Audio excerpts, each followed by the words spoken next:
অসমত অহা কেইটামান দিনত আমি কেইবাটাও নতুন ব্যৱস্থা বা নতুন কাৰ্যসূচী আৰম্ভ কৰিম। 10 ডিচেম্বৰৰ পৰা 20 ডিচেম্বৰৰ ভিতৰত 10টা দিনত আমি 5টা কাৰ্যসূচী ৰূপায়ণ কৰিম। আৰু চতুৰ্থ শ্ৰেণীৰ কৰ্মচাৰীসকলৰ মিউচুৱেল ট্ৰান্সফাৰৰ পৰ্টেলটো আমি মুকলি কৰি দিম। কেইবাটাও নতুন ব্যৱস্থা বা নতুন কাৰ্যসূচী আৰম্ভ কৰিম। 10 ডিচেম্বৰৰ পৰা 20 ডিচেম্বৰৰ ভিতৰত 10টা দিনত আমি 5টা কাৰ্যসূচী ৰূপায়ণ কৰিম। পোনপ্ৰথমে বিগত বানপানীত যিসকল লোক ভীষণভাৱে ক্ষতিগ্ৰস্ত হৈছিল তেওঁলোকক আমি সাহায্যসমূহ বিতৰণ কৰিম। তাৰ পিছতেই মাইক্ৰ' ফাইনেন্স লোন ৱেইভাৰৰ আমাৰ যিখন আঁচনি সেই আঁচনিখনৰ অধীনত 50,000 টকালৈকে ঋণ লোৱা আই মাতৃসকলক আমি নো অবজেকশ্যন চাৰ্টিফিকেটসমূহ বিতৰণ কৰিম। এই সময়ছোৱাৰ ভিতৰতে হাইস্কুল শিক্ষান্ত পৰীক্ষাত ডিষ্টিংশ্যন সৈতে পাছ কৰা ছাত্ৰ ছাত্ৰীসকলক আনন্দৰাম বৰুৱা বঁটা আমি প্ৰদান কৰিম।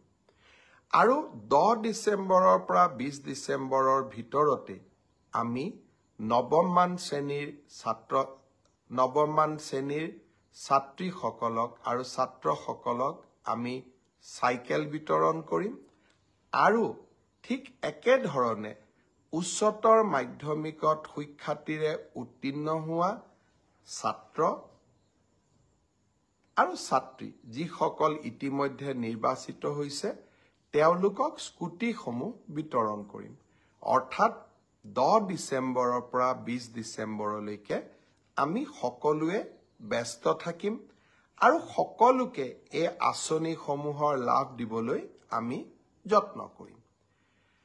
এই সময়ছোৱাৰ ভিতৰতে অৰ্থাৎ 1 তাৰিখৰ পৰা 10 ডিচেম্বৰৰ ভিতৰত চৰকাৰী কৰ্মচাৰী তৃতীয় আৰু চতুৰ্থ শ্ৰেণীৰ কৰ্মচাৰীসকলৰ মিউচুৱেল ট্ৰান্সফাৰৰ পৰ্টেলটো আমি মুকলি কৰি দিম। এতিয়া কামৰ সময়, নিৰ্বাচনৰ সময় আমি পাৰ কৰিলোঁ আৰু এইকেইটা দিন আমি সকলোৱে চৰকাৰী কাম কাজ ৰাজহুৱা সেৱাত আমি ব্যস্ত ৰাখিম। অৱশ্যে ইয়াৰ মাজতে পঞ্চায়ত ইলেকশ্যনো আহিব আৰু তাৰ পিছত বিটিআৰৰ ইলেকশ্যনো আহিব। 25 চনটো কামৰ মাজে মাজে নিৰ্বাচনো হৈ থাকিব, কাৰণ 26ৰ নিৰ্বাচনৰ আগত আমি কেইবাটাও নিৰ্বাচন পাতিব লাগিব। ৰাভা হাছঙৰ নিৰ্বাচন, মিচিং স্বায়ত্তশাসিত পৰিষদৰ নিৰ্বাচন।